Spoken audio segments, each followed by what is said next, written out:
is this place? Pet Cemetery. Can you read the sign? Yeah, they spelled it wrong.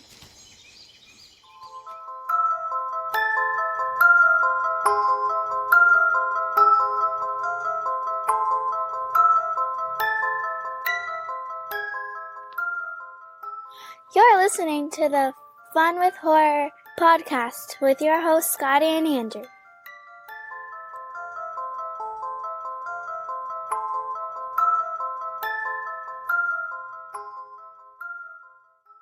Hello and welcome to episode number 121 of Fun with Horror.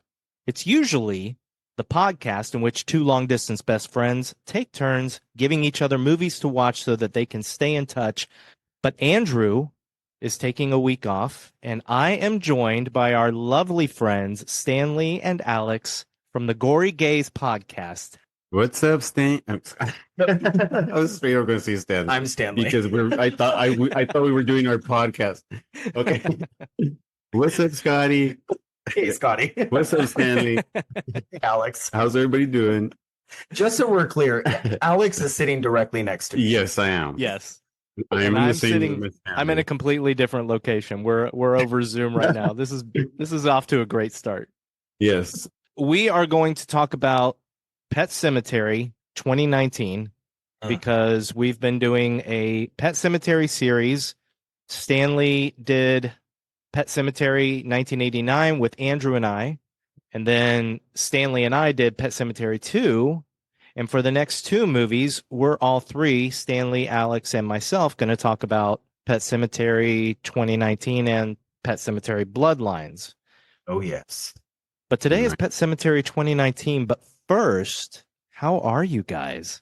We're very good. We've been doing very good recently. So these past few days have been so good for us. We took a vacation where we literally unplugged from everything about, a week and a half ago? Yeah. Went out to Joshua Tree, spent the time at the desert, took the dogs with us, and we just disconnected from everything. Just a good enough refresher for us. Oh, did you go to Pioneer Town? That's where we stayed. Yeah. That's wonderful. It was so cool. Yeah. It was a fabulous thing to stay at that motel that they have there. And that's where we stayed, and it was really cool. Yeah, it was one of those things where we went up to it, we drove by one time, and we're like, we have to do this one time. And you know what? We just decided to take the time off and just go out there and watch the stars. It was super cool. I wish it would have went during the time where the auroras were being seen. We probably would have had it. Oh, yeah. Yeah, I missed that too. Northern Lights.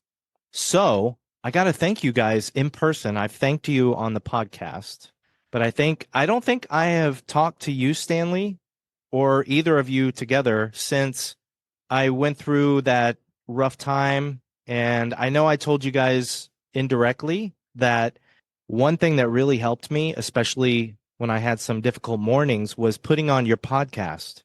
I would wake up early, but I wouldn't be ready to wake up. And I just have this depression, and I didn't want to get out of bed. I wanted to go back to sleep, and I would put on your podcast, and you guys were so soothing. Just lulled me back to sleep. It was like my own little lullaby. So thank you so much. That means a lot. Seriously, I'm trying so hard not to cry.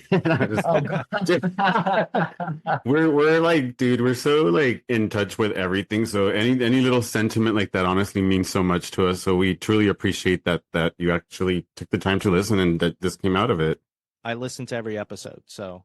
No, yeah, just as well as you. It helps me to also, just develop as well. So I'm glad that we all help each other out like that. And I think it's been in the air a lot lately, because I feel like the last few months in general have been they've just been tough. There's been a gloominess, I don't know how else to describe it. So, and then Mother's Day happened, and I feel like that was the icing on my cake personally. So I don't know, but I'm glad things are shaping up for you. Right? Yeah, they are. Things are so much better now. Good. It's just hard to not feel things. I mean, unless you're an ignorant asshole and just walking around selfishly, not caring about nothing, then it's it must be great. But honestly, everything nowadays it's really hard. It's just tough. And it's just dealing with people, family members or friends just going through shit. Yeah, that's why it's cool to have stuff like this. And that's why it's cool to have friends like you and movies to talk about. So we're grateful to be here and grateful to be able to talk about movies like Pet Cemetery in 2019, man. Yeah. Now, speaking of movies, I know there's a lot of conversation that goes on in our community about how horror movies are cathartic and they help people through depressions, which is weird to people that don't love horror movies because they would think that a horror movie is the last thing you want to watch when you're going through a tough time. Are you guys the same way? See, I'm weird. I'm the kind of guy that if I'm going through something pretty terrible, I will watch Titanic because it's, at least I'm not freezing to death in the middle of the ocean and I didn't drown. I'm so yes, I will watch something really dark and bleak and depressing, much like the original Pet Cemetery, because it doesn't necessarily make me feel better, but hey, someone else is going through something a lot worse than me, and I'll walk out of it not necessarily uplifted, but I don't really quite know how to explain it. Yeah. I want to run off on what he said because it's true.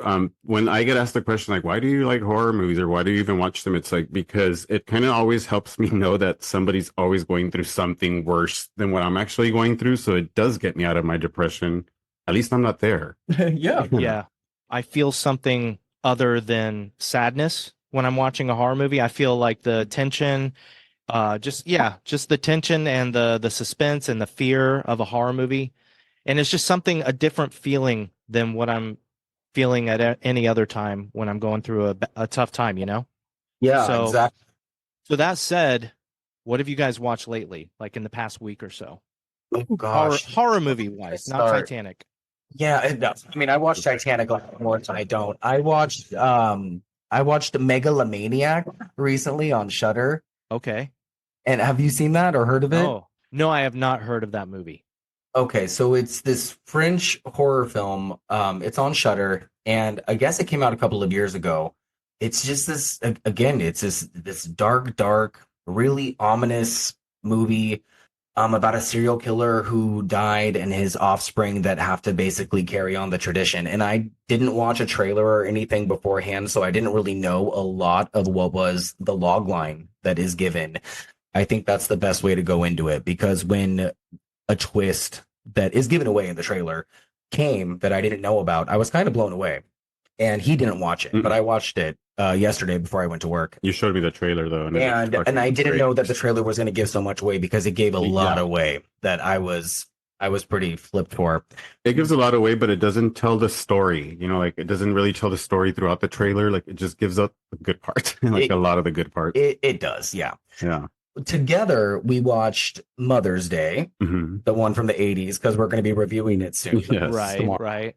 It's a trip, man. Yeah. It does not age well, but it's so much fun. It's so much fun. What else have we watched? I watched Creep by myself. Never seen it, and I just finally watched it. I'm like, that movie's fucking kooky. Oh, have you seen Creep? Oh, we did an episode on it. Oh, no way. The Mark Duplass one? Yeah. Is that his name? Yeah. I have to go back and listen That's to it. so I don't think dope. I've listened to that one. Yeah. I know that there's. I actually liked it. Sorry. No, it's okay. And then I watched The Stepfather Part 2.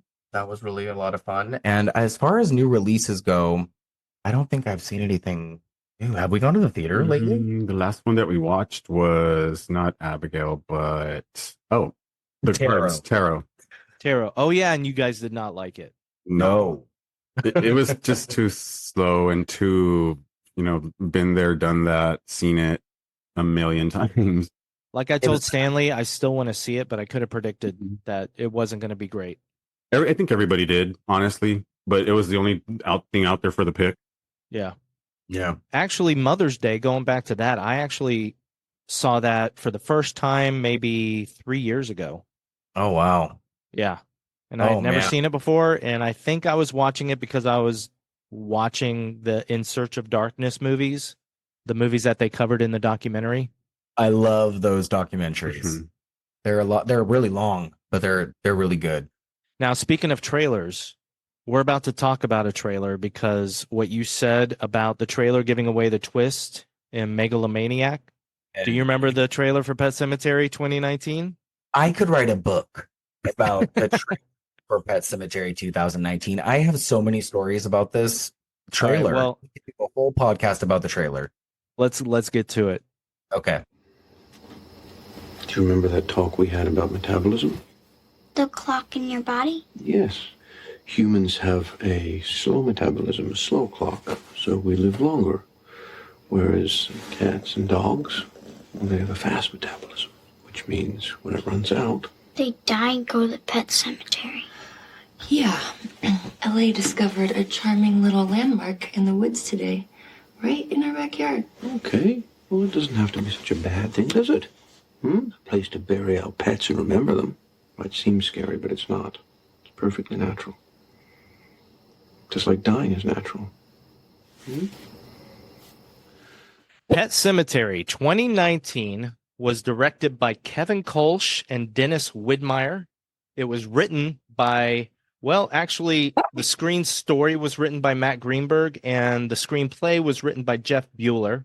It stars Jason Clarke as Louis Creed, Amy Seimetz as Rachel Creed, John Lithgow as Judd Crandall, Jeté Laurence as Ellie, Hugo and Lucas Lavoie played Gage, Absa Ahmed played Victor Pascal, and 5 different cats played Church, although one had to drop out of the movie, so only 4 credited. But Leo and Tonic were the main 2 cats that played Church the most. I didn't know it took that many cats. That's a fun fact. It all takes so many animals to play one cat. So happy I could teach you something about this movie. I mean, I would have just thought it was 7 or 8. You know, it's always a lot. It is. But no, it was 5-1 dropped out. But before we get too far into this movie, I'm just going to warn everybody right now. We are going to spoil the crap out of Pet Sematary 2019. So if you haven't seen this movie and you don't want it spoiled, you can pause the podcast right now. But now we have our 3-minute recap, and this is going to be done by our beautiful guest hosts. Stanley's going to do it, but Alex might chime in from time to time. I'll throw the lifesaver. Oh, boy. I have to let you guys know that if you don't come in under 3 minutes, I have actually dug a couple of graves at the Micmac burial grounds, and you will be buried in them and come back to life. Hey, sometimes dead is better. I mean, don't tease us with a good time like that, because I'm ready. All right. I love this. All right. Stanley, go ahead whenever you're ready. Okay. I got you for 3 minutes.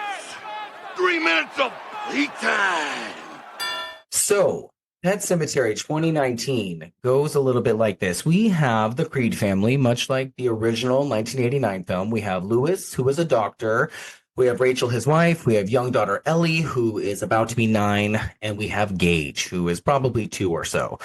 And they have a cat, Church, and they are moving from Boston this time to Ludlow, Maine, where Louis is going to be a doctor at a local university or something of the sort. And they are moving into this big farmhouse with a lot of land, and there is a pet cemetery in the big backyard that they have that is in the woods, and Ellie discovers it. And she also meets the neighbor, Judd, while she's investigating throughout, and the family gets close to Judd, much like in the original. On Louis's first day at the infirmary or whatever, he is subjected to the death of a student named Victor Pascal. And Victor Pascal comes back to life for a brief moment to warn him of the burial grounds beyond the pet cemetery, and basically tells him that he should not go there to bury the cat that is about to be killed in the road. And that cat is Church. Judd and he have to go bury Church, much like in the original. And there's a lot of remnants from the original and the novel. It's kind of like a carbon copy of the original up until a certain point. Church is buried. He comes back to life. There's a lot of discomfort about death with Rachel because her sister Zelda died of spinal meningitis under her care when she was a young girl. Where do we go from here? What happens after that, Alex? Let's see. Oh, wait. Yeah. Oh, go ahead. No, go ahead. Oh, yeah. Oh, yes. Okay, so there's a birthday party in this one, and Ellie is turning 9, and she goes out into the road because Church has been dropped off somewhere far away in hopes of never returning because he's a zombie cat. Ellie, this time, is the one that gets hit by the truck, not Gage. And Louis goes to bury her in the pet cemetery, and she comes back to life. And instead of what we get in the original pet cemetery, they try to he tries to incorporate her into the family structure. And Rachel doesn't like this, and Ellie kills Rachel. Louis has a big bloody battle with Ellie, and Ellie also kills Judd, much like Gage does in the original. Yes. She does the whole ankle slicing and all that stuff. And it's batshit. Like, the whole third act is super batshit and different than the original, which we'll get into. And what else happens? The mom. Oh, the mom kill. Oh, yeah. And then Rachel comes back to life and kills Louis in the pet cemetery during the big bloody battle with Ellie and Louis. And that's basically it. We're left thinking that Gage is the only survivor, but he may not be. And that's Pet Sematary 2019. That was perfect. You came in just under 3 minutes. I feel like You did it. We're not getting buried. The hard one. I'll cover the graves back in. Okay, thank you. So, what in a nutshell, Alex? I'll start with you. What do you think of Pet Sematary? First of all, have you seen all 4 of the series movies? I didn't realize it was 4. Well, there's the original Pet Sematary 89, then Pet Sematary 2. Oh, and then Bloodlines, of course. Duh. Yeah. What am I talking? Yes. Okay. So, have you seen them all? Yes. Okay. So this one to me, it totally like it is much more different than the others in comparison to color and the way it was filmed and the way it was made. But I kind of think that I enjoyed this one the most, in all honesty. Like, from the first time that I watched it to when I watched it, maybe the third time, I think I actually liked this movie the most out of all of them, inclusive Bloodlines, because of the way that it just, to the way that it was filmed. Of course, it's my type of movie, the tone that they did it in. But coming back to this one, I get more creeped out of the way that this was made and what happens to the family, and then the end is really gut wrenching to me. Like, there's no satisfaction at all. So I think I like this movie the most out of all 4. Now, when did you see the first Pet Sematary adaptation? Holy shit. I don't even remember how old I was. I was super young, but I remember it scared the shit out of me. Not as much as part 2 did, because I always used to be so afraid of the cop dad, that stepdad. I don't know why, he always just creeped me out. But part 1, it kind of stuck to me, but it in reference to just being a pet cemetery, because growing up, it's what we had in our backyard. We had tons of animals buried in the backyard. So oh my God, I was relating the movie more to like the fear that I had of our own backyard, into as opposed to actually the movie. That's amazing. I would just judge it as a kid. So you did grow up with the original movie, but you like this one more. Yes. Yeah. That's amazing. I love that. Yeah, this one, it just it explains everything so much better to me, and I believe it the most. Like, Okay. I just believe the movie the most. So what happens to the family, to me, like, I'm literally, my gut is just like wrenching the entire time as I'm watching this movie. The original seems more like a horror movie and entertainment to me, and like, it just seems like something 80s and zombie type, and the color and the way it was made, as opposed to this one, it just seems like more real life, and how they explain like things that happen throughout the town and the family and everything is just so much better. I like it. Yeah, it's a little more grounded, right? Yeah. Stanley, what do you think of Pet Sematary 2019? I mean, he's got the tattoo. So I do. I have the VHS tattoo of Pet Sematary on my arm. So the original is my favorite horror film of all time. Yes. And that doesn't negate my like for this film, because I do think that this movie is really good. I really like the liberties that they took with the changes that they decided to take or make, rather. I think that they should have done some things differently. I think that they should have added things that were from the book. There were some things that I would have done differently, or that I would have liked to see done differently. But all in all, I think it's really fast paced. There is some weird, awkward issues that I have with like the timing, but again, I think the third act makes up for everything. I think that the role reversal with Ellie and Gage, had it not been revealed in the trailer, it would have been such a cool, shocking reveal theatrically. I think that would have been so neat to witness as an audience member. And I think they really took that away from us as an audience member. And I think that that was so foolish of them as like the marketing team. But with that aside, I think it was such a smart move as the filmmakers because they had so much more to do with that character as like an older kid. And I know that other people have said that too. But all in all, I think that the movie, it serves a purpose. I think that it also is more of a sequel as the third act unfolds. Like, it becomes more of a different story, and the family dynamic is just, it works better in this one as opposed to the original. And there's a lot of good qualities to it. Yeah, that's interesting. So a lot of people don't like this movie. It is not as well received as the first one.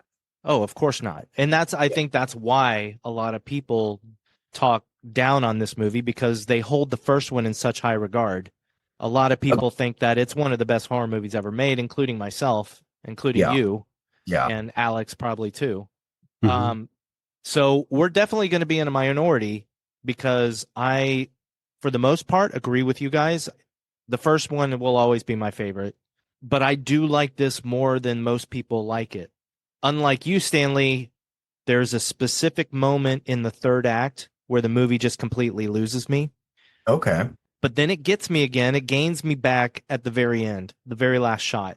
Okay. Which we'll talk about. But there is a moment where it does lose me. I think when I watched it for this podcast, I think it was maybe the third time I'd ever seen it. One thing I remember very well is I saw it in the theater. I had my thoughts about it. And then for some reason, I was so excited for it to come out on home video. I had this yearning, this really bad yearning to watch it again. I think a lot of that is because one of my favorite things about this movie, and Alex mentioned it really quickly, the cinematography and the color correction of this movie is absolutely gorgeous. Stunning. And I think the atmosphere that gives the movie, in ways, I have to also say that I feel like that's better even than the original. As much as I love the original, I loved the mood and the tone that this movie set. It just felt more real, you know? Yeah, like the colors, I was telling Stanley, I was like, it feels like it was like kind of like made for TV type of movie. And then also the music, kind of like we were talking about, and Stanley mentioned that if this had been made into a series, it probably would have been so much fucking better. Yes. But I mean, the movie's great, but the series would have just stretched out so much drama and much more story. And that's the problem with a lot of Stephen King properties, is that they're all so aggressively long to where there's just so much backstory and so many characters and so many things that could be done with them, where this one specifically could be a mini series or a limited series, and a lot could be done with it. Yeah, I've often said that I think this movie would make a very good 4 or 5 episode limited series. Yeah. And that's why I feel like they left out the Timmy Baterman stuff kind of on purpose in this movie, so they could have the prequel. Yeah, which we're going to talk about when we get to the prequel. You got to be careful not to spoil that. 100%. We should also warn people that we might or will probably be spoiling the original, just in case you haven't seen it. I doubt we'll spoil Pet Sematary 2. We also will probably spoil the book, but I think you know, the movie follows the book well enough that, you know, we're going to talk about some differences, but otherwise, if you've seen the movie, we're not going to spoil anything in the book that you don't already know from the movie. Yeah, it's a tale as old as time. So let's talk about some of the things we didn't care for first. Okay. So, Alex, I'm really curious, this being your favorite of the 4 movies, is there anything you didn't care for in this movie? Not necessarily. Maybe the family just coming from Boston. I'm just kidding. I didn't believe it. I don't know why I didn't believe it, but maybe just that, honestly. But I don't know. I felt like everybody had a good dynamic. They felt okay. Like the movie rolled on, and I was okay with it. Was it because they never said wicked? Like nobody was wicked smart? Yeah, exactly. My cousin. That's It's just an ongoing joke that we've had about Boston. We watched the roasting yesterday oh god, the of roast with Tom Brady. yeah, and they had mentioned Boston over and over just jokingly. So I was like, okay, when I saw the Boston thing, I was like, oh my gosh, that's hilarious. I think But he was wearing a Cape Cod shirt. yeah, Yeah. because Oh, was he? there was a moment in the movie where he's like, "Come on, we'll have a barbecue or something. We'll invite our old friends from Boston." And I'm like, "Oh my gosh, they're from Boston. The family's from Boston." Other than that, I don't know. The movie, honestly, I mean, there might be something that I might pick out of it, but in reality, I felt like everything rolled out pretty well for me. Okay. So I think Stanley and I will talk about things we didn't like, and you'll just be like, "You're wrong, Yeah, mother I mean, effers, you Well, stupid." here's the thing. He didn't watch the original like anytime recently. Like he hasn't seen it anytime recently. And I had asked, I was like, do you want to watch the original like before we do the podcast? And he was like, no, I don't want to have anything to really compare it to. And I was yeah, like, okay, that's actually a good idea. Yeah. But I have the original, and you probably do, so imprinted into my head Mhm. that it's really hard hmm to not compare the two, you know? And I'm sure you could probably really agree. And I've Absolutely. just seen it so many times, and I love it so much, that it's really hard not to just look at this as an imitation, because like to a certain degree, that's exactly what it is at the end of the day. and that's why I didn't want to watch it last night because it would literally imprint itself so good in my head that I would just only be bringing up that movie, and I did not want to bring up that movie at all. So that's why I was like, no, we can't watch it. Like, if anything, let's just get rolling with this one, probably. Yeah. See, I made a conscious effort when I sat down to watch this time. I literally told myself in my head, okay, watch this as if you don't know the book, you don't know the original movie. Just try and put yourself in that position and judge this movie on its own merits. And I think that's why I have such a problem with parts of the end, because I wasn't comparing it. I stopped comparing. So one thing, a big glaring thing, is comparing John Lithgow to Fred Gwynne. This time, for the first time, I was able to let go of my love of Fred Gwynne and just judge Lithgow on what he did. And I think, honestly, I think he did a fantastic job. You know, he may not have had that main accent that Fred Gwynne put on, but I also know that John Lithgow, when he got the part, he purposely did not watch the first movie. He was friends with Fred Gwynne. He knew Fred Gwynne, and he did not want his performance to affect his performance. He didn't want Fred Gwynne's performance to affect his. So he didn't watch the first movie, and he did it solely as he would do it. So Yeah, what did you guys think of John Lithgow as Judd? I actually thought that this was more of a performance that was akin to the book. You know what I mean?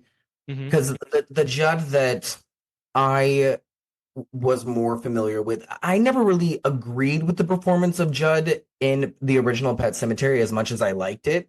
It was just a little too friendly. I thought that the Judd in the book was a little bit more hard, and I thought that it was a little bit.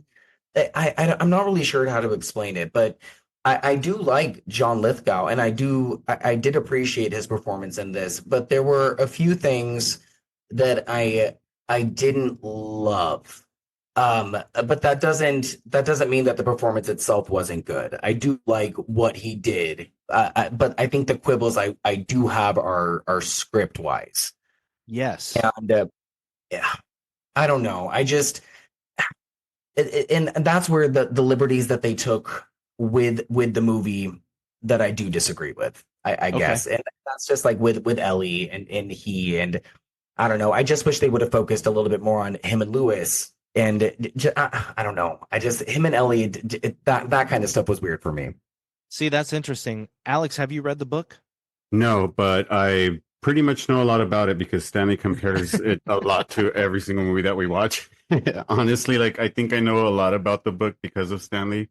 I don't know. I would have to disagree because I think I kind of like John Lithgow's character in this movie instead because it gives a lot more mystery. Like in all honesty, I'm like, that guy just shoots animals just to go bury them and have fun and give something to the Wendigo because he just has so much mystery in him as opposed to the original, how he says like was a little too friendly. I don't know, like it just I kind of like this character as opposed to the original Judd. I mean, I guess what I'm saying is I like them both just fine. I don't think that Judd is the driving force for either film for me. In reality, there'll never be another Judd like the original Judd with that voice and what he does and brings to the screen and into the movie. But I just like this mystery and the one that John brings. Honestly, it just creeps me out even more. Sure. Yeah. I don't think Judd is a driving force as much in this movie as he should be, but I do think Judd is a driving force in the story. And I think he should have been more. I somewhat agree with you, Stanley, in that I think Lithgow did an amazing job. My fault is with the script and the story. And I actually liked Friendly Judd. In this one, I was weirded out by how he was introduced. Like this, especially in these days, there's a little girl alone in the middle of the woods. And all of a sudden, here's this creepy old man. I would have rather had some establishment where they meet him and he's friendly with the family, because then you have later in the movie, you have him talking about Ellie as if he cares about her so much. He didn't expect to have such a love for this little girl, and not a weird perverted love, but like a grandfatherly love. And we don't really get to see that. There's very little interaction between him and Ellie the entire time, but there's so much of a desire to make sure that she gets Church back. You know, like I understand what you're trying to say. I feel like, why would he follow her into the woods? Also, I want to know what time frame this is set in. Like, I know that this is 30 years before 69 because of the Bloodlines thing. But if there were no cell phones in this movie, I feel like this could be like at any time. I wish that we had like an established actual time that was mentioned. We do. Timmy Baterman was in the Vietnam War. Oh, okay. When Lewis is reading about the history and stuff, and the scrolling of the bull, yeah, and all that. The bull, and then he turns the page and he reads about Timmy Baterman being taken from the morgue, and it says Vietnam veteran taken from. Of course, morgue. and then I can't. See, that's why, like, I don't know, the introduction to him, to Judd is like the way that he was introduced into this movie. Sorry, just to go back, the way you said that he was in the little girl was in the cemetery, and then there's this old man just creeping up. And that's why I feel like this man's just burying animals out there just for fun. But I also feel like he's just building up to see who he can set up as the next person to take over the torch, you know, as to just keep feeding this Wendigo is the thing to me. I don't think he does that on purpose, though. He doesn't do it on purpose. It's not on purpose. It's literally because it's what's just set upon him now until he literally finds the next person to just pass it on to. Well, that's the addiction of like the whole thing. That's the sweet smelling scent of the burial ground. Once you do it, you just have to like introduce it to somebody else, right? Like that's the whole thing. Like you know something, you know a secret that you're not supposed to know, and passing the torch. You have to. What does he say in the original? Women are the ones that are good at keeping secrets. You know, like it's so good. But that's what I like about this movie. That's one thing I do love about this movie, is that the book lets you know that in a way Judd is helpless and Lewis becomes helpless to the power of the burial grounds beyond the pet cemetery. The first movie doesn't really explain that too much. You know, it's a little more just here we go and we're burying things and it's great. But in this movie, they actually explain in different ways that it's the pull of the burial grounds that's getting them to keep doing this. Yeah, and I didn't like that they gave us a little bit of the Norma stuff, but that they only grazed upon it. And I think that this reboot specifically gave us ample opportunity to give us that character, because people don't realize that Norma is I feel like she's a prominent character in the book, especially near the end with what happens with Ellie. And when Norma's persona kind of overtakes her and she starts talking to Judd with Norma's face and voice and stuff. And that happens in the book with Gage, when Gage takes on the voices of people from Judd's past as the possessed little zombie boy. They really, and I know that in the trailer for Pet Sematary 2019, that there is a character that I think is Norma. Like you see like a flash of a character that is wielding like a pair of scissors, and I'm pretty sure that character is supposed to be Norma, and there's a deleted scene, and there's some deleted scenes on the DVD. But I wish that they would have given us Norma, man. That would have been a little bit of a different film. I think it would have made it a better film, and that would have given him a little bit more because they took out so much good Judd stuff. They took out well, in this one it's Biffer, but they took out the Biffer stuff. Like they should have given him the flashback with the dog stuff because I thought that stuff was so compelling in the original movie. They took away the Timmy stuff. They took away the Biffer / Spot stuff. Like give us something. Yeah, I do like that. If they're gonna not have his dog named Spot, I like that they still gave him Biffer because Biffer is a very, if you know Pet Sematary, you know the gravestone in the Pet Sematary that says Biffer, Biffer, hell of a sniffer. And when he died, he made us richer. Yeah. Before he died, he made us richer. Yes, because he was a hound dog. Okay, he's fine oil. That's what's up. And did you notice? And I had found this because I had watched some YouTube video of something that you had missed or things that you had missed. There's a parrot picture frame or something in the corner of the cemetery for Polynesia the parrot. Who is that? One of the pets in the cemetery from the book. Oh, okay. Yeah, didn't realize that. Just nice. Fun fact. There you go. I will say one thing that I didn't necessarily love while we're on the topic, and that is the execution of what I originally think is the scariest stuff from 1989 version, and that would be the Zelda stuff. You know, interestingly enough, Kevin and Dennis, the directors, they almost kept Zelda out of the movie completely because they loved Zelda from the original, and they knew that there was no topping what they did in the original. And you know the actor's name? Andrew Hubetzek. I got a cameo. Yes, you did. You got a cameo from him, which we talked about in our very first Pet Sematary episode. Yes. But yeah, they didn't want to do it, but they ended up doing what they could. And here's the thing with this is that, again, they used scenes from the cutting room floor in the trailer. They didn't give them to us in the theatrical version, and what was deleted is a lot scarier than what they actually gave us. If they would have given us the deleted scenes, it would have made for a better movie. I watched the deleted scenes more than I watched the actual film itself. What deleted scene are you talking about? There's a deleted scene where Rachel's just walking down the hallway during Ellie's birthday party. She's like walking around in a dark hallway towards like a back bedroom, and then Zelda is behind her and just covers her eyes.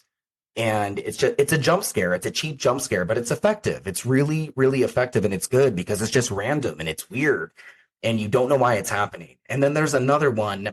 It's while Rachel is at her parents' house. It's after Ellie has been killed in the road and she's there grieving with Gage. And she goes upstairs and she hears something from the room that used to be Zelda's room. And she goes into the room, and it's supposed to be kind of like the scene from the original when she has a vision of Zelda and she's like, Gage and I will get you. It's that scene. Yeah. But she goes back there. There's nobody in the room. It's just an empty room. And she closes the door. And then as she's walking away, she hears the door creak open. And then she sees Zelda flop out of the bed and start crawling towards her. And then she grabs her leg. And then she's actually not there. It's just another little vision / nightmare or cheap scare. But again, super fucking effective. And it's more Zelda stuff. Had they kept that stuff there, who knows? I don't get it. I marked down a couple of deleted scenes. First of all, there's an alternate ending, which we'll talk about. I love part of it. Both endings I think just could have been better. Anyway. Yeah. Yeah, so Judd and Lewis, there's a nice scene with Judd and Lewis sharing a beer. Judd's talking about the road and the Orinco trucks. And then Lewis also tells Judd about how Rachel's dad doesn't like him. It's a nice little background scene that I wish they kept in. I don't think I saw that.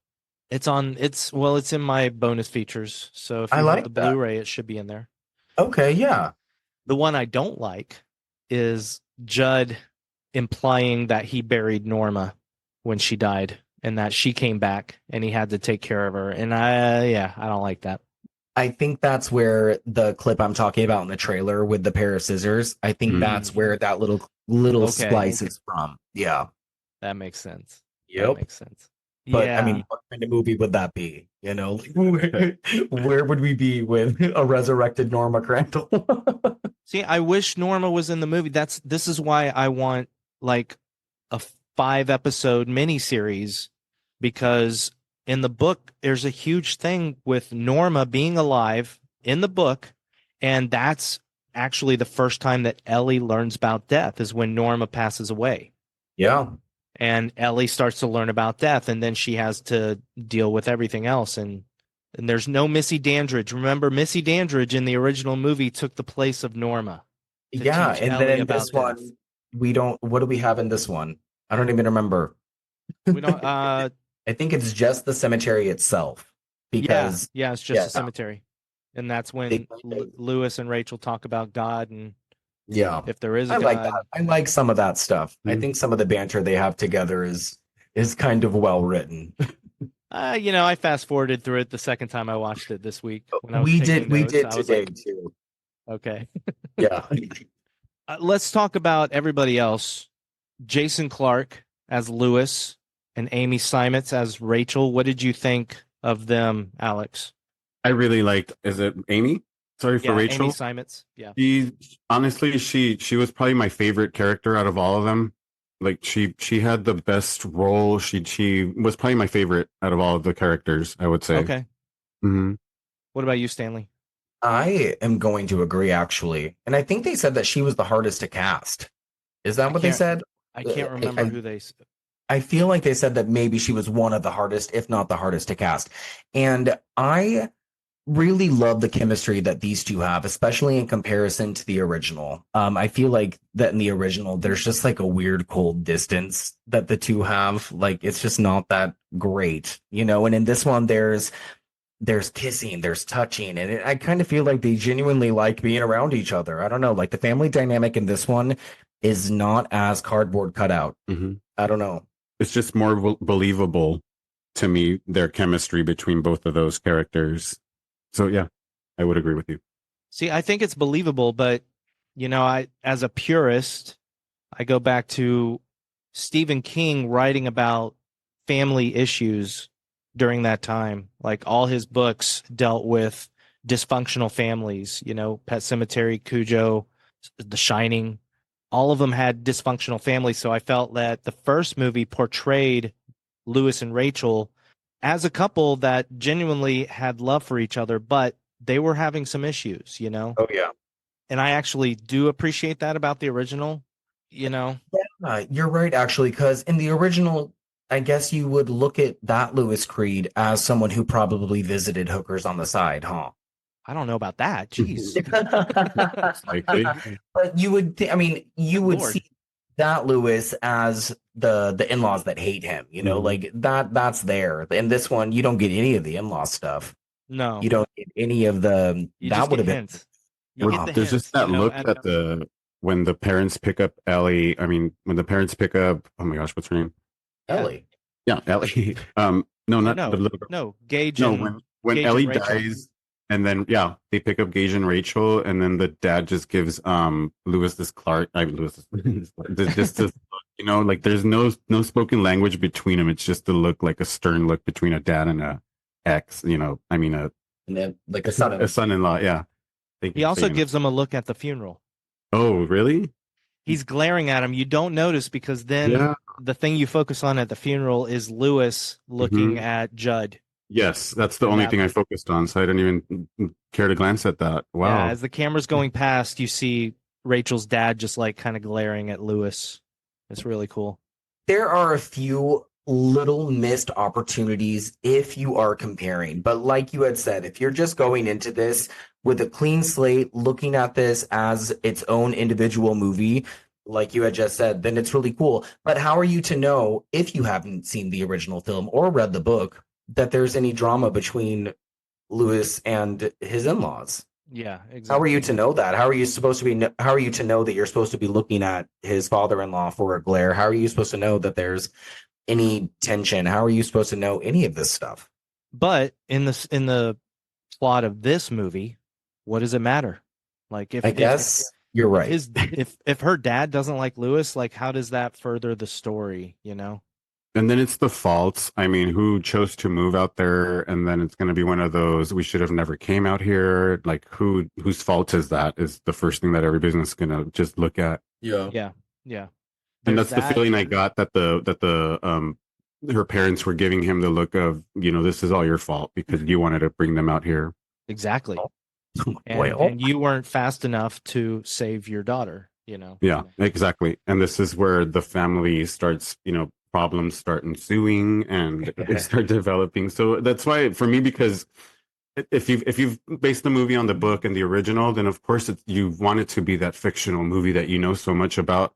But in reality, this movie sets a tone to where this can actually happen to real people. Like this actually happens to families, and this whole, her sister and the meningitis, and yes, it's real. Like look it up on Google. You can search it up, and it'll come out exactly how the movie paints it out to be, and it's true. Like it does happen. So the way that it's made, and it's such a better explicable movie to me because it just explains a lot more of what happens to this family in the real, and the book is great. The original movie's cool for horror, but this one as a movie to sit down and actually watch the story like unfold is just so much better for me to understand like what happens to this family. It is a story about grief. And one thing about the dad disliking him in the original movie, in the 1989 version, there's more of a reason there because Gage runs into the road and Lewis is too slow. He trips. He doesn't rescue Gage in time. In this movie, I think I would have been mad if there was stuff about the dad hating Lewis for that because Lewis saved Gage's life. Mm-hmm. In this one, he saves Gage only to lose Ellie, but at the same time, he did save his son. They might have both died if he hadn't done that. Yeah. And did he even know that Ellie was in the road? Well, that's the thing that sucks is that he'll never know that it was because of the cat that he buried that happened to his daughter. Like, it's all your fault. It's like, you live with that now. I loved that. I love the whole church thing coming back in the road. It looked really fucking cool. That scene was so good. I mean, the road looks so wide, and then when they show the shot of the truck actually tipped over, like the road is like so fucking small. It's like a bicycle sidewalk. Yeah, I thought that was really well done. Except not that I want to see bloody children. I think there should have been more blood with them. Said the same thing. And that was one of my biggest gripes with the original is that, I understand that we're not going to show a super bloodied up 2-year-old. Like, I get it. But we have a 9-year-old. Like, I think we've seen a lot worse things done to 9-year-old children, especially today in like campy, stupid, silly horror movies. Like, we could have done a little bit more. But I did appreciate the stitches in the back of the head. I appreciated the droopy eye because that's something what I'm talking about. That's what I'm talking about. Like we see the stitches in her head later, stitches like that. She would have been bleeding all over Lewis. Yeah, we should have at least seen like his clothes soaked in blood.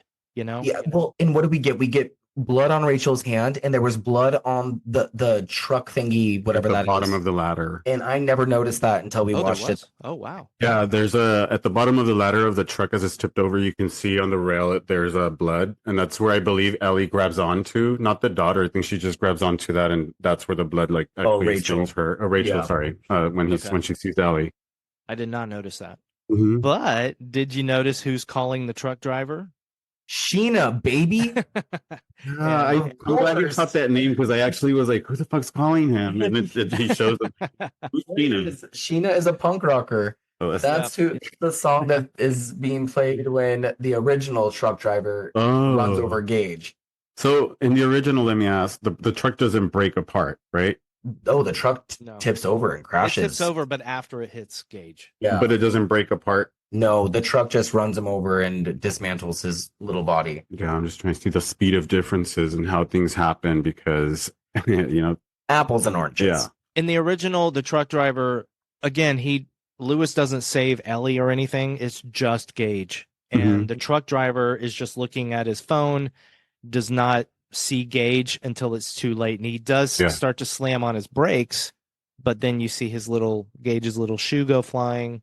So, I mean, we're okay with Ellie being the death. Yeah. Twist. Yes. I'm okay with it, but I love the idea and the absolute horror of Gage being the one that comes back. And I know the directors, one of the reasons they said is because, she's a better actress. Obviously, you can get a 9-year-old to do things you can't get a little 2-year-old kid to do. But they also said that a 9-year-old can be a little bit more imposing, like physically scary. Mm-hmm. And in my opinion, if you do I think Gage is like 3 or 4, to be honest. Yeah. If you do that correctly, he doesn't need to be super strong. He just needs to be fast. And you can make this little 3-year-old kid scary as hell. I was kind of hoping to see that when I saw this movie. So I did not watch any trailers. I still haven't watched trailers. I think I heard a spoiler, though. I think I heard a spoiler before I saw this the first time, that it was Ellie instead of Gage. Did you believe it? Yeah, I did. Okay. Because I think it was somebody who saw the trailer and mentioned it to me. I'd have been so pissed if I were you. What were you saying, Alex? Sorry, I had mentioned that Gage was played by twin boys. Yes. He could have done something. Unlike the first movie. Energy. The first movie, it was just Miko Hughes. Yeah. And see, Miko Hughes was horrifying. Yeah, he was. As Gage in the original. And even his weirdo little puppet flying from the attic was pretty scary. I mean, maybe not in 4K, but on a big screen, maybe so, like in that grainy 1989 theater. I remember the theater I saw at Pet Sematary in. I'm so jealous of this experience. It was so scary. Oh, man. But I was telling Alex that when it enters Killer Kid territory, it does waver a little bit. Like, I think that if she had been a little bit more fucked up, like, it probably would have been more. Oh, this movie. Yeah, for this one, to be clear.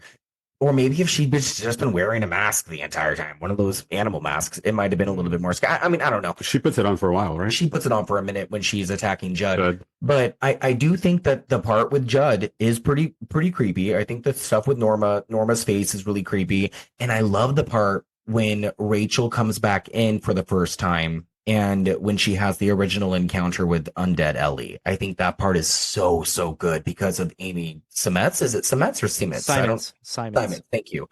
Because I think she is, she is so good. I think she is so good in this. And the whole hug your daughter bit is just great. But again, I think that if she was more undead and just more beat up, it would be a lot more just gruesome and chilling, I think. I don't know that I agree with that. I do agree that there's certain things I would have liked to have seen done differently. I was actually more impressed with Undead Ellie than I thought I would be. I thought it was pretty creepy. Yeah.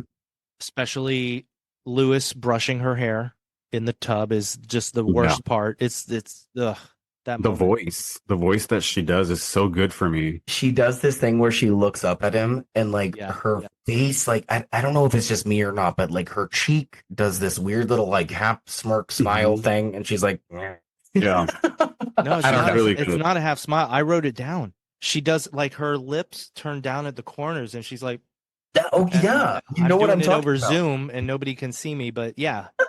But yeah, I love that moment. But what is it? Then you have the next morning where she puts on the ballerina outfit and she's dancing in the living room. And I thought that was not great. I thought that could have been way creepier.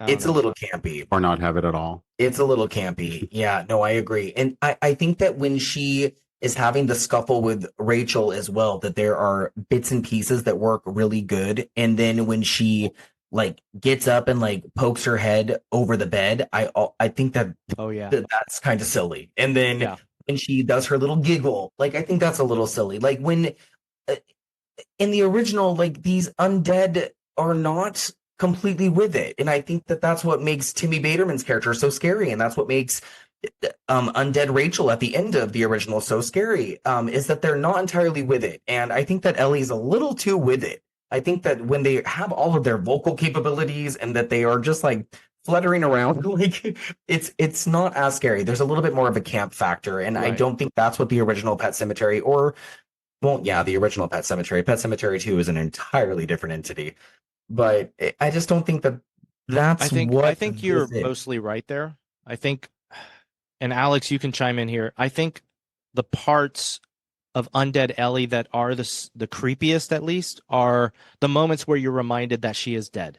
Yeah, When she I first agree. appears, what does she say to Lewis? Oh, Daddy. Yeah, Besides that, she's like, where am I? Yeah. yeah. I So can hear then the tree or the woods. I can hear the woods inside me. that's Yeah, the creepy part, and she starts like the. I mean, her development throughout the whole movie gets so much better throughout the end, like throughout the entire movie towards the end. And at the beginning of the movie, you're kind of like not focused on her because you're focused on Gage, just wanting to be the bad guy.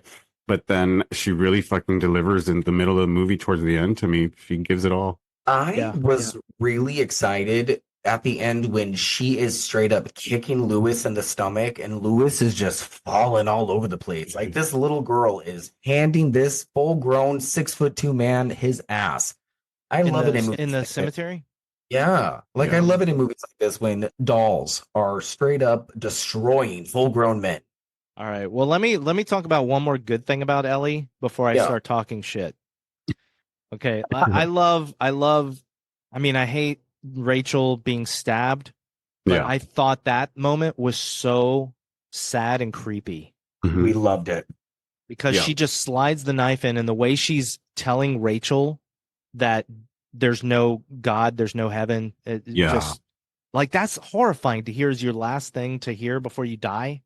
Oh, it's all bits from the first movie too. Like there's chunks from from the monologue that she gives Lewis about Zelda from the first movie, and then there's little bits and pieces from stuff that Lewis tells Ellie from the original, all clumped up into that little bit. It's so Like good. It's chilling. It breaks away from Pet Cemetery and becomes like a whole nother movie now, where it even feels like you said earlier, like a haunted house. Like something different is happening to this family now. Yeah, like I was telling him earlier that So Amityville kind of. yeah, like there's so many different things happening in the third act. Like it's just the whole clunky bunch of different fun things that are happening at the confetti, yeah, confetti poppers, everything. It's so bloody. It's so violent. And I didn't realize how violent it actually was until we sat down and watched it a couple of days ago. I think that was the first time I've actually sat down and watched it front to back all the way through since, I don't know, like 2021. But like you had mentioned, Scotty, actually sit down and watch the movie and pay attention to the background, listen to the music as it's playing, shit like that. It's so good to watch it. Well, let me tell you the part where the movie loses me, and you can tell me if you're okay with it. There was no way in my mind that Ellie, even undead Ellie, would have been able to get Rachel's dead body all the way to the burial grounds, over the deadfall, through the swamp, and then up those stairs and up there. That just lost me, man. Like I can see her dragging the body. That's okay. She's dragging the dead body, but to throw my imagination to how does she get her over the deadfall? How does she get her through the swamp? We get the force. We understand that, but I think that's probably Stanley's most comedic part of the movie because he just cracks up every time that happens. I was literally cackling, from the kitchen earlier. Again, we watched it like right before we did this podcast today as well, and I could hear it from the kitchen, and I just burst into laughter. And I came back in, and I was like, "Oh God, it's just a suspension of belief." I don't know. It's an interesting way to end it. And up until that point, again, I feel like I was pretty on board with the way things were shaping up. Going back to the alternate ending, I prefer the alternate ending. We're going to talk about that in a second. Okay, yeah. I feel like if I was going to say this. Oh my gosh. Oh, so see, the whole movie kind of like I've been protecting the movie because it's like, okay, guys, this is something that would actually happen to family, blah, blah, blah.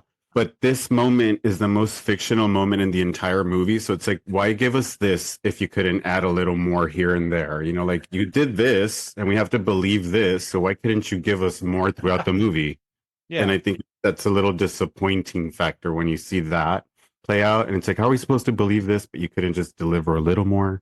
For me, sure, definitely. And you know, you have a movie like this, and you have to create rules for the movie and for the story, and that's the next part. Rachel comes back fast. Everything leading up to this movie, it usually, you know, they're back the next morning, you know. Church was back. Well, now I'm correcting myself because I guess Church did come back pretty quickly that night because Ellie saw him at the window. Oh, I And guess then- you're right, because it's the morning time when they go into her room to talk to her about it, and he's in the closet, right? Yes. Yeah, he's in the closet. And I guess when Lewis buries Ellie, she's already there when he wakes up. So she's this come back movie at night. Has So a I guess- different logic, I suppose, as opposed to the original book and the novel. Right. And I think guess so, as long as- maybe as much as I try and let go of the original and the novel, some of these things, because even the original bends its own rules a little bit when it comes to how quickly people come back. Yeah. Oh my God. But the original's ending is so good. All right, but we're not talking about the original. I Go back, know. Go back and listen to our episode. You cannot. Absolutely. But okay, the next thing I didn't like when Lewis is fighting Ellie, I thought was done pretty well.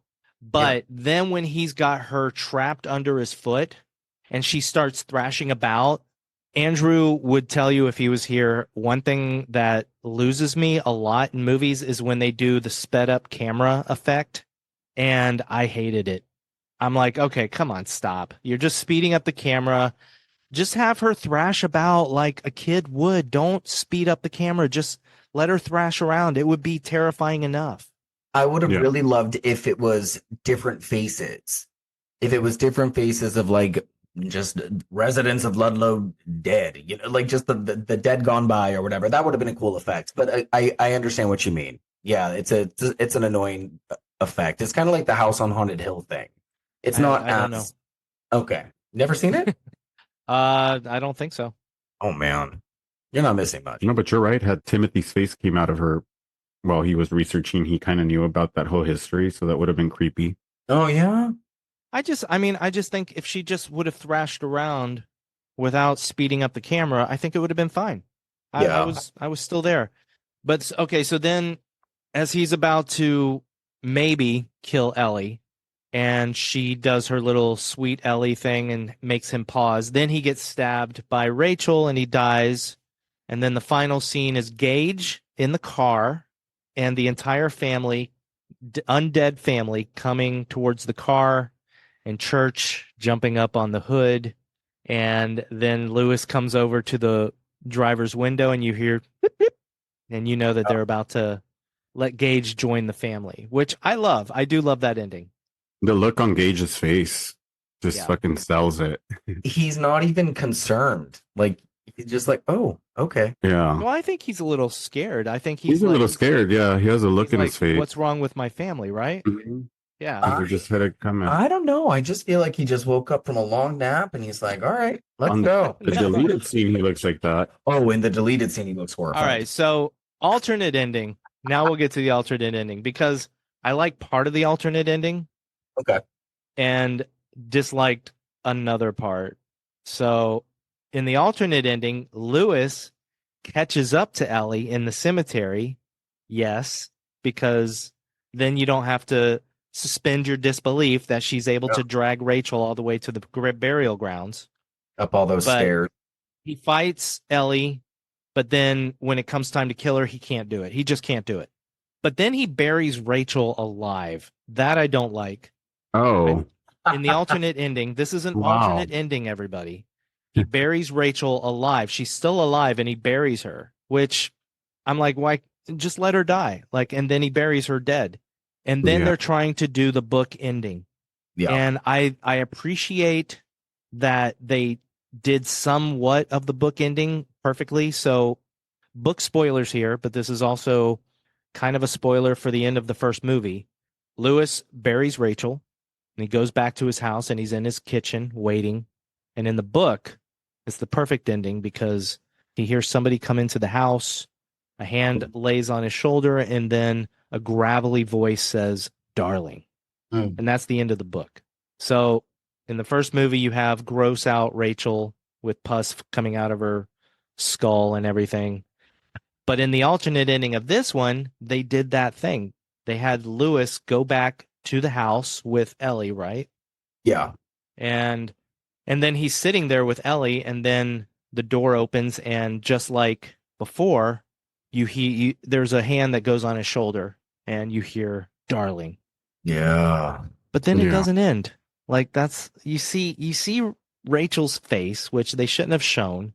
You don't need to see her face. And then the camera backs out of the door, and just you see the whole family sitting there, which is kind of cool to me because it's the whole family. They're together, but it's an undead daughter, an undead mother, an undead cat, baby Gage, who's alive, and Lewis, who's alive, which I think is kind of creepy. Like, Gage is sitting. He's sitting on Lewis's lap, and then Ellie approaches them when Mom walks in, and she's like, "Mommy," and grabs the mom. But it would have been more effective if the camera wouldn't have showed the mom's face, and Ellie would have just touched the mom and said, "Mommy." Yeah, or I love when no mommy, no mommy, or no mommy, just darling. Yeah. And then have the camera start to back out. I think that would. I love when the leaves are blowing, and it honestly, it's an effective little scene for me. I kind of like it, and then the way that camera pans out, and we're just watching the family just stare out. It's kind of really like it makes my stomach like just turn because I'm like, fuck, dude, this family hasn't seen the worst yet. It's ending. The movie's ending. I'm like, I don't know what the fuck's gonna happen to them. It looks like a VC Andrews Keyhole cover. Like it's like Flowers in the Attic. And the music. Yeah. Like the music's so good at the end. It's really good. Seems like a movie series, like a TV series, but it's good for me. I think I just had this problem with the undead burying the dead people. Yeah. Like, that was just, it was in the book and in the original movie, but especially the book. The whole idea is that the force from the burial grounds, the Wendigo or whatever the force is, pulls the living and gets them to bury their dead in the burial grounds. And then they come back and they die, whatever. You know, it's just, it just felt more of like an addiction thing to me. Mm-hmm. In this one, it just felt like a growing zombie apocalypse. You know, exactly. Thank you for saying that because it's so confusing to me as to what happens next. It's like, so they just live on their lives like zombies. Do they create more zombies? Like what happens to the town now? Like, I don't understand what happens after. See, that's what I would think in this story. I would think that now they're a full undead family. Now they're going to start killing people and burying them. Yeah. But zombies just seems like weird, right? Like you just want them to be a more powerful family. Like that can just do that. That is creepier. Just this undead family going about like the like zombies would be their pets. The TV series would be called The Creeds. Yeah, exactly. Oh my God. That's perfect. Why not? That actually sounds dope. I love it. Meet the Creeds. Yeah, that sounds amazing. Copyright that shit. I know, huh? Now, the one thing I do appreciate about the alternate ending as well is the music, which we are going to talk about now. So the score for this movie was done by Christopher Young, who has done some amazing scores. First and foremost in my head is Hellraiser and Hellraiser 2. So good. And Flowers in the Attic. See, that one, I don't remember that score. I've only seen that movie one time. Watch it a second time for the music. For the music.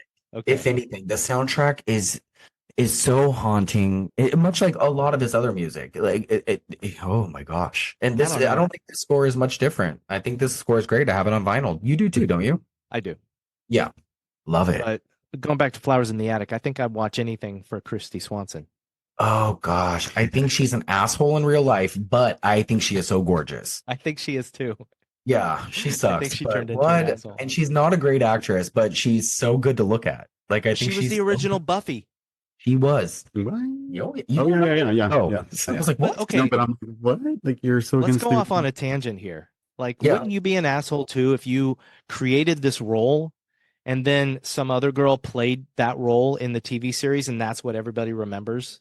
Yeah, but then if I won Skating with the Stars, I would be a reformed asshole.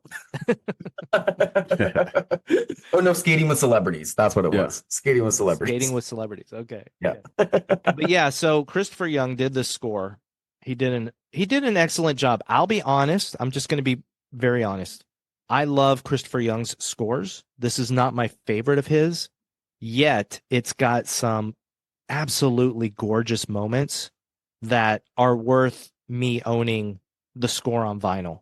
The part where they first drive up to their house, that piece of score is just so beautiful and idyllic. I agree. And then at the end, like, just there's this piano score. The rest is like atmospheric score. It's like music to serve the action that's happening in the movie, and not really memorable themes that at least that I remember. There's a lot of the whenever the Zelda stuff does happen, for the brief moments that it does, you get like the weird female, like you know, like the echoey, like haunting thing happening that's like layered over itself. I really like that.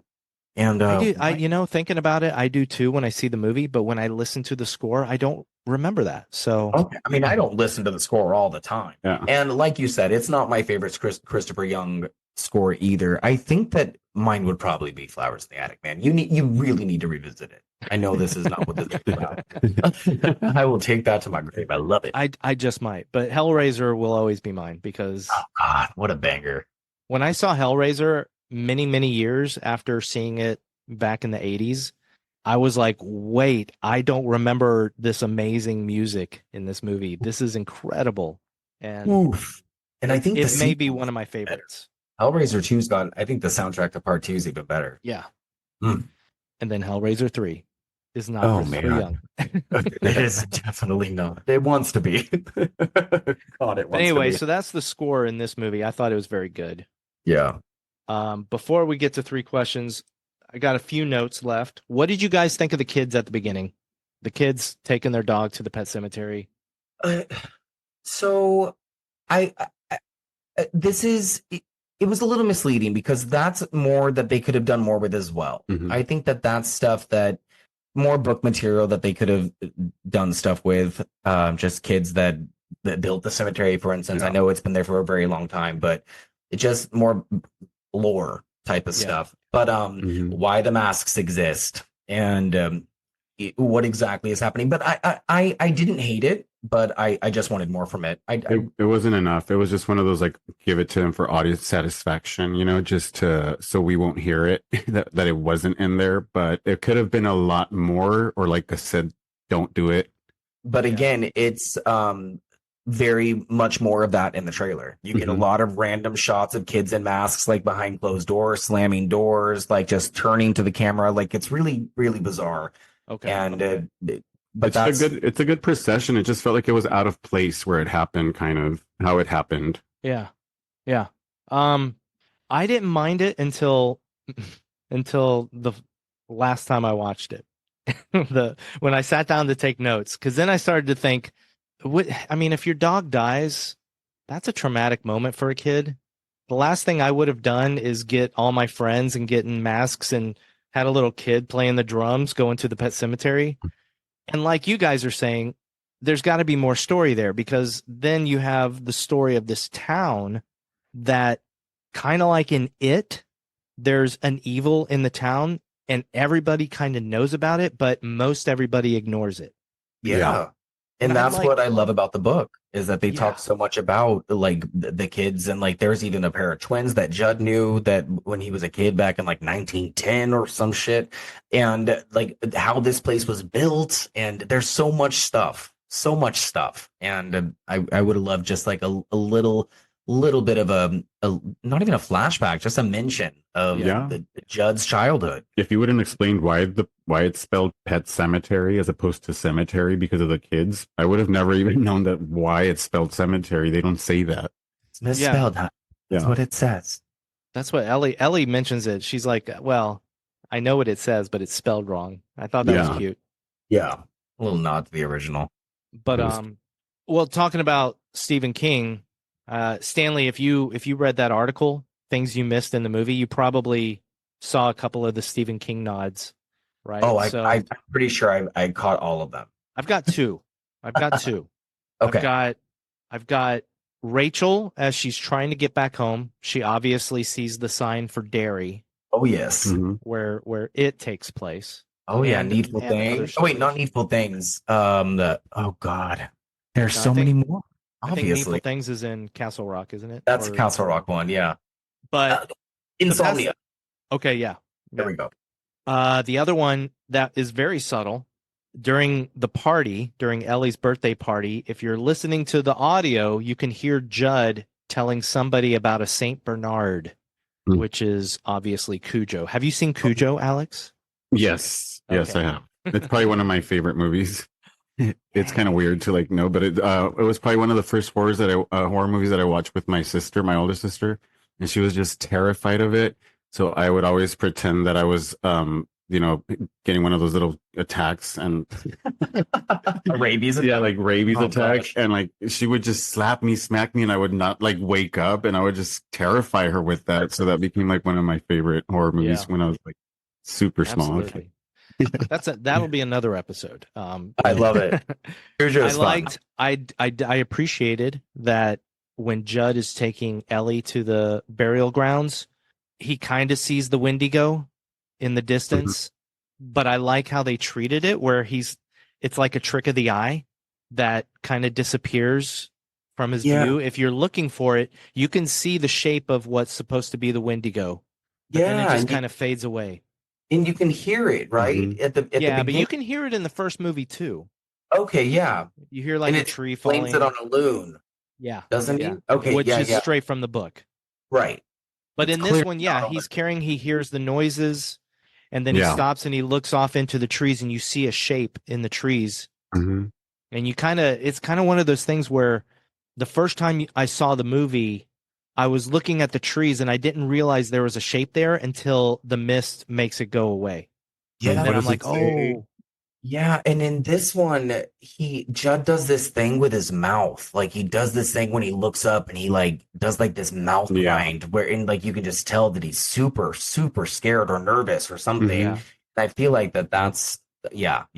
And if the captions are on. Oh, and if the captions are on at the beginning, you can see that it says Judd come back or something of the sort. Really? But you don't. You can barely hear it. Yeah, but you hear the have it on voices very loudly. But the subtitles say Judd come back. Oh shit, that's awesome. It's interesting. Yeah.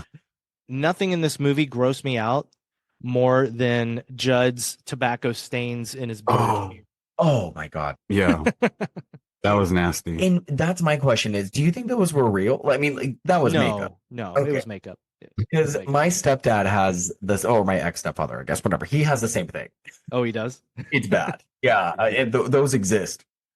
Although Lithgow smoked like somebody who would have those stains. Like the way he smoked his cigarettes, it was just, he's as so a good. non-smoker, I was just like, ugh. Yeah. Oh no. That's why you don't believe he drinks wine. I know. There's a scene where he's at the dinner table and he's drinking a glass of red wine, and I was like, "There's no way Judd Crandall would drink red wine." And he doesn't. He's a beer guy, but he doesn't drink the wine in the movie. Oh, he does in the movie. Oh, he does. Okay. There's just no way. I don't believe it. The last thing I want to talk about, and something we haven't really mentioned, is I actually like church more in this movie than I did in the original adaptation. We do too. So was it me or was the cat getting healthier throughout the end? I just felt like from when he first showed up to where he like drops him off, like it just like he just gets so much better. Like his eyes look greener, he's like nicer. And I was like, if he didn't have all that gel in the fur, he'd be okay. We could say that he's just getting stronger in his undead form, but honestly, I just think it's probably a different cat, like more than two different cats and one cat. Like how hard is it to, first of all, they talk about how they trained these cats to be able to get that makeup put on and how long it took them. They would start by, when they'd feed the cats, they'd drip a little bit of water on the cat. And then they do it until the cat got comfortable with that. And then they go a little bit further. And then the stuff that they use for the makeup, I don't remember what all it is, but it's healthy stuff. they got to a point where the cat would just sit there quietly while they're putting on all this like fake blood and stuff and this like syrupy stuff to make his fur look matted and everything. Yeah. And the cat And I was so loved good. I loved how when he had come back, how his eye was droopy as well. Like I Just thought like, that was yeah. And then Ellie's eye was droopy. I love it. Yeah. But he's nothing like the original cat, Yeah, right? the original he wasn't all that jacked up. Because this one's kind of cool because it's like much more furrier, right? It has like that Like the Angora original type, cat. like the ears are like coming out. The novel cat is this cat. Like Yeah, right. The book Kinda like cover your cat, kind just of like cat my cat. tattoo. Yeah, like And then in the original movie, it's just the gray cat, wasn't it? Like just the gray cat. a tabby. I think it's a tabby, or I don't know. Isn't it like whatever. just gray? It's a gray. I don't know the difference. Yeah, gray. it's just a gray cat. Yeah. I don't know go. what Big type cat of with cat green that would eyes. be. Yeah. Probably a tabby. What is your tattoo again? It's a variation of Okay. that cat, but with a big dagger being stabbed through its head. Oh. Because okay, now this is the last thing. I love it. One thing that I do appreciate about this movie, but you only see it if you watch the bonus features and the making of, is all of their slates had the picture, the original book cover on the slate. I saw that. I did see that. I love that. That is so cool. I used to have an original hardcover of this, and then I lost it along the way somehow. I don't know what happened to it. Oh, it was so good. greatest things. I have a paperback right over there. It's so worn, and I've read it so many times. Yep. That's me too. Oh, And I still don't remember it enough. So I find something new every time I read it. And I've read it probably, no joke, like maybe 9 times. Well, let's get to our 3 questions. I think Bring it. we've talked about everything in the movie. Alex, I'm really curious your answers to these questions, to be honest. So I'm going to start with you. Who would cross the bridge of death must answer me these questions 3. Question number 1. What did you think was the best kill or death in this movie? I think the best kill might have been Ellie to her mom in this movie, because it was probably it was probably the one that I felt the most. That honestly, like it just became some type. It was a different killing than the other killings in the entire movie to me. So I feel like this one was a little stronger, specifically because of what you were mentioning, what she was saying to her as she was killing her. Yeah. So it was just much more effective to me as a kill than anything else. Okay. And than any other kill in the movie. I would say the same thing, actually, because I don't feel like a lot of people actually die in the movie. I mean, I know they do, but you don't really see a lot of the actual kills, and the way that Ellie kills Rachel, and like the conversation that's had between the two of them, and it's grisly. It's really grisly. The kill was like done with hate. It wasn't like an accidental kill. You know, like when she went after Judge, she went after him for a reason, but with the mom, she just hated her. Like she just fucking didn't want her in the house. Get out. She said that to the dad. She's like, I don't want her here either. Well, I'm going to go with Judd. I have a couple of reasons why. One is that when these guys made this movie, they were very aware that people were going to compare it to the original, which is why up until Ellie dies, you have this complete fake out with Gage running into the road and everything. But also when Judd goes upstairs, there's the whole part where he lifts up the bed and he kicks it instead of actually getting down on his knees. And you're like, oh, you got me. But then he goes downstairs and then Ellie uses the scalpel and cuts his Achilles tendon. Not the Achilles. And then you have her stabbing him after pretending to be Norma. And I just think that's so gruesome. Yeah. So I got to go with Judd for me. Yeah, good one. I do like the and again ordeal. Yeah. Is it a scalpel or not? It's a scalpel. Yeah. It's a scalpel. Yeah. Yeah. Now we'll start with you again, Alex. Do you think this movie is scary? No, it could have been scarier.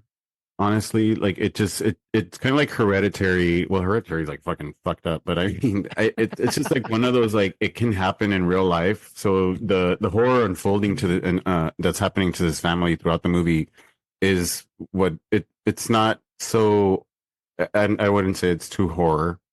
It's just something that's happening to this family. Interesting. Stanley? I I think yes. I think that the whole death and grief aspect to it is scary. I think that that kind of stuff is pretty horrific. I don't. Yeah, I'm gonna say yes, just because like I think that just that stuff is scary. I think that all that the real life aspect, like Alex was saying, is a really scary thing, and having to deal with it, and having to explain it to anybody, not even children. I just think the real life aspect of all of it is a really truly scary thing, even as an adult, and I think it always has been. I think some of it is silly, sure, and yeah, but I think ultimately it's a very scary idea. Like alone, if you chop the what sorry, I keep forgetting her name. Rachel goes through, the memory of her sister. If you broke that apart, like for its own separate movie, like that would be like horror itself. But still, it's just like what happens in real life. So it's like, how can it be horror? Like this actually happens to families and people in real life. So it's kind of like it's a really well made version of what happens to people, to a family. Yeah. Yeah. So. I'm going to go with, I think this movie is creepy.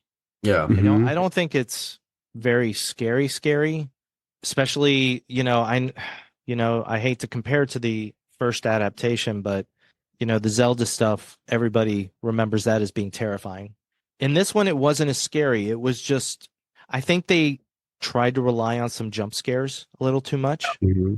I mean, I think the first movie did in a way a couple times, but one thing that stands out to me in this movie is when they're standing in their driveway, when they first get there, there's the truck going by as a jump scare. And I'm like, come on, you would have heard the truck coming. Yeah. We said that. Stanley pointed that out. He's like, that truck didn't make no sound until it literally got in front of the people's. There's a lot of those. Yeah. And the headlights weren't. Yeah.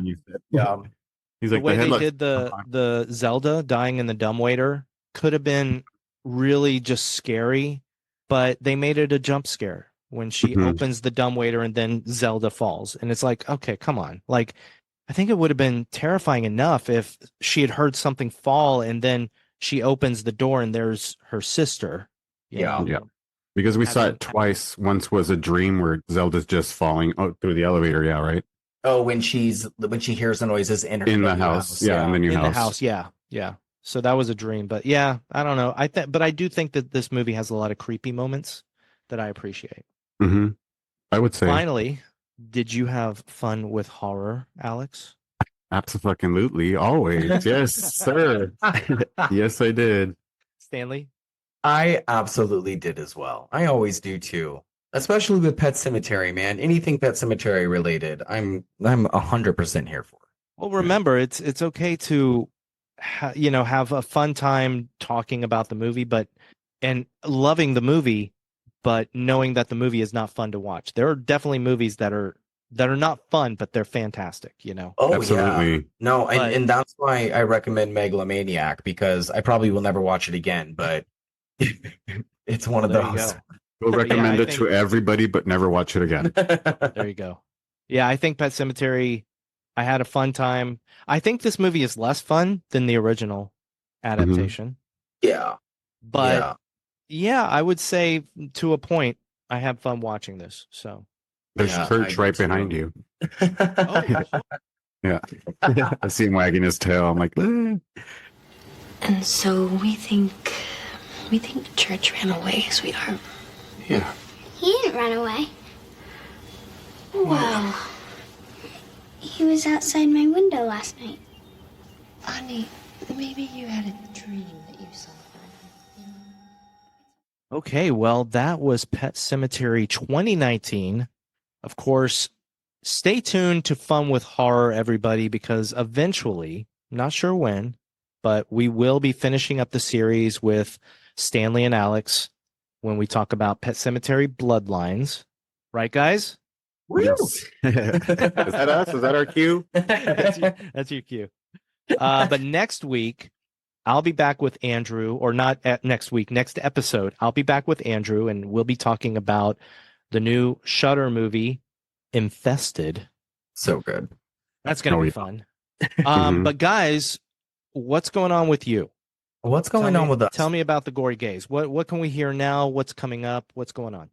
Okay, well, we currently have our Mother's Day episode out, which you can listen to right now. And you can look forward to our Late Night with the Devil conversation coming out on Thursday. Yes. And we have a guest spot coming up with the Ghoul Friends talking about ginger snaps.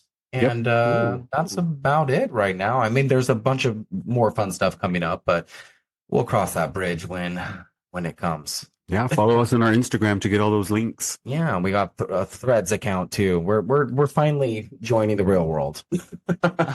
Yeah, I follow you guys on Threads. Yeah, I follow you guys on Instagram. I follow you on Facebook. Thank you. I even follow you on Dying Twitter. Yeah, I don't even know the last time I checked that, to be honest. Yeah. I still post our links on Twitter, but yeah, every time I go there, it's just depressing. It's bad. Oh God, you guys. Bad. I just see J.K. Rowling being mean to everybody. Remember, it's fun with horror. She is a horror. She's terrible. Yeah, I mean, we won't get into it, but I just know that when I go on, I have 2 Twitter accounts. I have my personal, and then I have the Fun with Horror account. And my Fun with Horror account is mostly it follows other horror accounts, and I just keep seeing these other accounts, and I'm like, why are you people still here? Go to Threads or something. Go somewhere else. Yeah, that's where I'm at. That's where we're at collectively as the Gory Gays. So, well, I'm glad you guys are on Threads. Yeah. As I've said, I love listening to you. I can't wait to hear your Late Night with the Devil episode. Oh, I love yours. You guys have a lot of similar thoughts, so I'm excited. Yeah. I'm excited to break it down too. Yeah. Spoilers. Yeah, I know. Huh? It's a fun movie. I haven't revisited it since we saw it in theaters, and I know it's on Shudder, so I'm really excited to watch It's it again. good. He really loves it. Yeah, I really do. You know, I mentioned it that it's actually our most listened to episode. As far as our first week goes, it hasn't gotten to number 1 yet, but that episode did better in its first week than any of our other episodes ever did, and that's incredible. I'm actually so curious to hear what you guys really thought of it, like all your other thoughts and everything. So I'm looking forward to hearing that episode. Oh, well, cool. Yeah. Well, thank you. Anyway, everybody out there, thank you for listening. Yeah, guys. Thanks everybody for having us. Go follow the Gory Gays. Go listen to their podcast. They're wonderful. They're just so, you're so soothing. That's the word I always use. You guys are so soothing. I feel like we're manic and no way. You're not even it's not like you're romantic. It's just because I've said it before. You guys sit next to each other when you record. So you're not talking loud to each other. You're just kind of talking because you're next to each other. And then Alex, you have your cute accent. And thank you. I have an accent. Tengo un acento. Oh, there it is. I love it. Anyway, I love you guys. Scotty. Thank you for having us, sweet, dude. Scotty. Thank you so much for having us again. We really appreciate it. Of course. And everybody out there, I love you. Andrew loves you. Stanley and Alex love you. Yeah, we do. Yeah. Thank you so much for listening. We will be with you. Stay tuned for next episode. I don't even know how to end this. Okay, bye. Bye.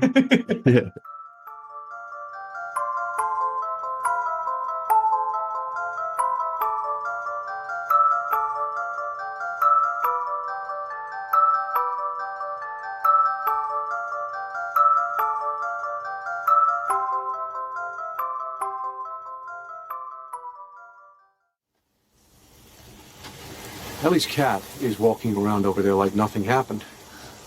No, I'll be damned. What does that mean? Who's now when you wanted? Save your daughter from the truth. I mean, come on, you saw her as well as I did. That cat was dead, Judge. I never said he wasn't. Well, then how do you explain it? I don't. Nobody can. You're gonna have to do better than that, Judd.